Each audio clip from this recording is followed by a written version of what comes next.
আমি সাকির আলী, মসজিদ কমিটির রিসরা মেম্বার এবং দীর্ঘদিন পুরনো কর্মী তৃণমূল কংগ্রেসে। আজকে তৃণমূল কংগ্রেস যা সিদ্ধান্ত নিয়েছে যে হুমায়ুন কবিরকে, বিধায়ক মুর্শিদাবাদকে দল থেকে সাসপেন্ড করলো, তার জন্য দলকে আমি সমর্থন জানাচ্ছি। আজকে যেভাবে হুমায়ুন কবির বাড়বড়ন্ত হয়েছিল, তাকে দল আজকে গ্যারেজে করতে পেরেছে, তার জন্য দলকে আমি ধন্যবাদ জানাচ্ছি।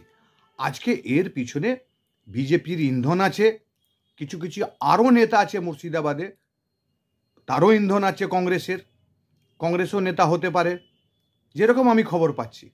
তো এই যে ধর্ম নিয়ে রাজনীতি করা, এটা তো বাংলাতে তৃণমূল কংগ্রেস এবং মমতা ব্যানার্জির গভর্নমেন্ট ধর্ম নিয়ে পলিটিক্স করতে দেয় না।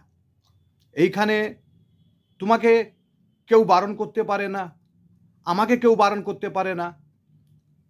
মন্দির তুমি বানাও, মসজিদ তুমি বানাও, কোথাও বারণ নেই, কিন্তু বাবর নামে মসজিদ করতে হবে, এটা তো ভাই কোনো গাঁজাখোর মুসলমান, যেরকম হুমায়ুন কবির বলেছে, হুমায়ুন কবির গালাগালি যেরকম দিয়েছে যে গাঁজাখোর মুসলমান, হারামখোর মুসলমান, সুদখোর মুসলমান, তাহলে আপনি বলুন তো যে তো মুসলমানকে যেভাবে উনি আজকে দিনে যখন দল থেকে বরখাস্ত হলেন, সাসপেন্ড হলেন, আজকে টার্গেট করে মুসলমানকে গালাগালি দিলেন, তাহলে আমি হুমায়ুন কবির সাহেবকে বলতে চাই যে আপনি মনে রাখবেন, মুসলমানকে যেভাবে গালাগালি দিয়েছেন হারামখোর, গাঁজাখোর, সুদখোর, কিন্তু এই হারামখোর, সুদখোর আর নেশা করা মুসলমান কিন্তু আপনার রাজনীতিক বুঝতে পারছে যে আপনি বাবরের নামে মসজিদ করে বাংলাতে দাঙ্গা করাতে চাইছেন, উস্কানিমূলক কাজ করতে চাইছেন, ভারতীয় জনতা পার্টিকে এজেন্ডা দিতে চাইছেন, যেন বাংলাতে আজকে শান্ততে মুসলমান যেন না থাকতে পারে, সে ব্যবস্থা আপনি করে দিচ্ছিলেন এবং আপনাকে লাগাম লাগানো হয়েছে। এবারে আপনি যে কোনো তৃণমূল ছাড়া আপনার দম থাকলে যে কোনো পলিটিক্যালের নামকরণ করেন, আপনি বাবরি মসজিদ বানান, তো বানান না। আপনি উত্তরপ্রদেশে গিয়ে বাবরি মসজিদ বানান, আপনাকে তো উত্তরপ্রদেশ থেকে একজন রাম মন্দির ট্রাস্ট থেকে লোক ধমকেছে, আপনি বলছেন, তা আপনি একটা কাজ করুন তো, যে আপনি উত্তরপ্রদেশে গিয়ে বাবরি মসজিদটা বানান। ওইসব ছেড়ে দিন। বাংলাতে ধর্ম নিয়ে রাজনীতিক তৃণমূল কংগ্রেস করতে দেয় না, দেবে না। কোথাও মন্দির বানানো, মসজিদ বানানো নিয়েও দল বারণ করে না, কিন্তু এই বাবর নামে আর আওরঙ্গজেব নামে, শাহজাহান নামে, এইসব নামে যেটা অতীত হয়ে গেছে, আজকে আমরা মডার্ন জামানাতে আছি, আমরা সব কিছু ওইগুলো সব ভুলে গেছি। আমরা তো দেশটা পেয়েছি ইংরেজের মাধ্যমে, ব্রিটিশকে আমরা হারিয়ে আমরা দেশটা পেয়েছি।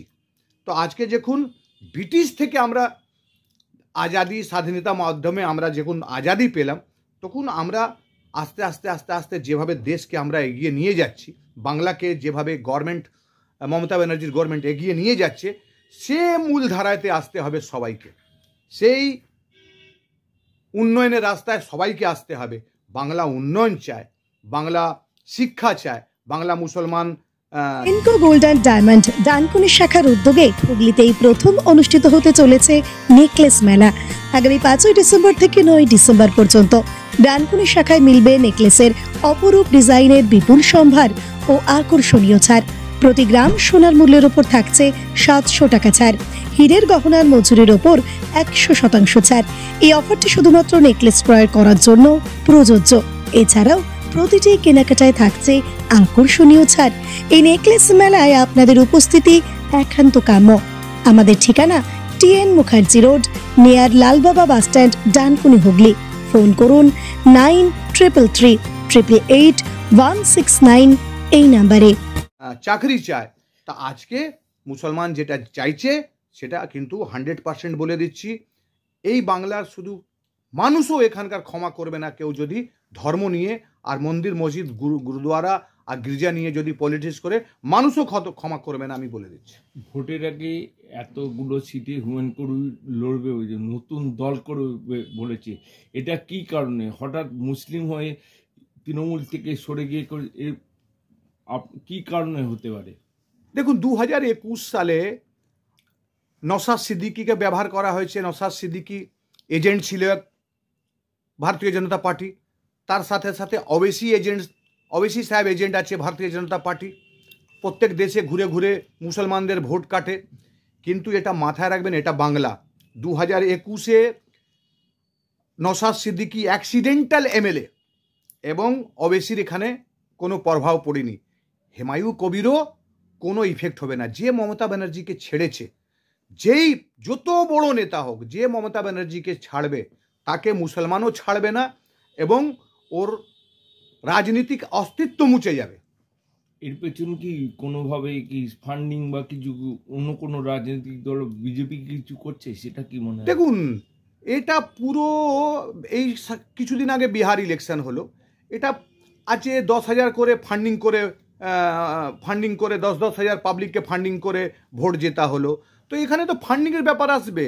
আজকে একটা বাবরি মসজিদ হবে, উনি বলছেন মেডিকেল কলেজ হবে, উনি বলছেন যে ওখানে একটা সায়েন্স কলেজ করবেন, হসপিটাল করবেন, অনেক রকম উনি প্রকল্প, মানে উনি কি মুখ্যমন্ত্রী হয়ে গেলেন মুর্শিদাবাদে? এ তো কাজ কি করে করতে পারবেন? ফান্ড কোথায়? কে ফান্ড দেবে? ও নামটা বলুক। আর এটা মাথায় রাখবেন, আমি বলে দিচ্ছি আপনাকে, যে এজেন্ডাগুলো ভারতীয় জনতা পার্টি প্রকাশ্য করে, মানে পাবলিশ করে, যে এজেন্ডাকে মুসলমান সমর্থন করে না, ওই এজেন্ডাগুলো দেখবেন ভারতীয় জনতা পার্টি হুমায়ুর মুখ থেকে ওই এজেন্ডাগুলো মুসলমানকে বিভ্রান্ত করার জন্যে, মুসলমানকে মিসগাইড করার জন্যে ভারতীয় জনতা পার্টি হুমায়ুন কবির মুখ থেকে বলাবে। এবং মাননীয় মুখ্যমন্ত্রীর বিরুদ্ধে একই প্ল্যাটফর্ম ব্যবহার করবে ভারতীয় জনতা পার্টি, ওটা হচ্ছে হুমায়ুন কবির মুর্শিদাবাদ। 2 বছর আগে বাছাই করে নিয়েছে যে ওখান থেকে মমতা ব্যানার্জি নামে মুসলমানকে কিভাবে আলাদা করতে হবে, কিভাবে মুসলমানের বিরুদ্ধে বলতে হবে যে এই গভর্নমেন্ট মুসলমানের বিরুদ্ধে আছে, মমতা ব্যানার্জি মুসলমানকে সাথে কি করেছে। এই ভারতীয় জনতা পার্টি অনেক চেষ্টা করেছে, কিন্তু পারিনি বলে হুমায়ুন কবির হোক, নওশাদ হোক, ওবেসি হোক, সবাইকে কিন্তু ব্যবহার করবে। মনে রাখবেন, হুমায়ুন কবির সাহেব, আপনি মুসলমানকে গালাগালি দিয়েছেন তো, এটা মাথায় রাখবেন। আজকে যখন দল আপনাকে সাসপেন্ড করলো, আপনি তৃণমূল কংগ্রেস যে দল ছেড়ে গেছে, যে পচা তালিকা আছে, পচা নেতার তালিকা আছে, যে তালিকার মধ্যে মুকুল রায়, শুভেন্দু অধিকারী, অর্জুন সিং এবং কিছু নেতা তৃণমূলে ব্যাকও করেছে, সবই কিন্তু পচা তালিকার মধ্যে আছে। আর আজকে দিন হুমায়ুন কবির সাহেব, আপনিও পচা তালিকার মধ্যে সামিল হলেন। যে তৃণমূলকে কংগ্রেসকে ছেড়েছে, যে মমতা ব্যানার্জিকে ছেড়েছে, তার অস্তিত্ব মুছে গেছে, এটা মাথায় রাখবেন। Introducing Dental Rehab and Aesthetic and Unit of Haji Medical. দাঁত মাড়ি কিংবা মুখের সমস্যায় ভুগছেন? আর চিন্তা কিসের? এখন আপনার অঞ্চলে রোগী দেখছেন অতি পরিচিত ডক্টর হাসিব রাজা সরকার। কনসালটেন্ট ডেন্টাল, ওরাল এবং ফেসিয়াল অ্যাস্থেটিক, সাথে যুক্ত রয়েছেন মেডিকেল কলেজ হাসপাতাল, কলকাতা। উন্নত প্রযুক্তি দ্বারা উন্নত ট্রিটমেন্টের জন্য আজই আসুন dental rehab and aesthetic and unit of Haji medical. আমাদের ঠিকানা পাট ডানকুনি চৌমাথা, দিল্লি রোড, ডানকুনি, হুগলি 712310। অ্যাপয়েন্টমেন্টের জন্য এখনই যোগাযোগ করুন 9640255752 অথবা আমাদের হোয়াটসঅ্যাপ নাম্বার হলো 9163146213।